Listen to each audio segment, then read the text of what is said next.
এটা হচ্ছে দুবাই। দেখতে থাকুন। দুবাই সামনে বুর্জ খলিফা আছে। আর দুবাই রোডগুলো কত সুন্দর হয় দেখতে থাকুন।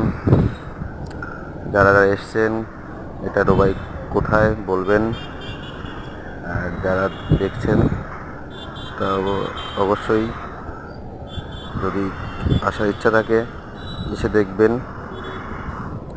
আশা করি ভিডিওটা ভালো লাগবে। ভিডিওটা সম্পূর্ণ দেখতে থাকুন। দুবাই রোডগুলো অনেক সুন্দর, আপনারা দেখছেন, দেখতে থাকুন। আপনারা কেউ যদি আসতে চান তাহলে অবশ্যই পাসপোর্ট রেডি করুন, তারপরে ভিসা নিন। ভিসা নিয়ে অবশ্যই দেখে যান, ঘুরবেন।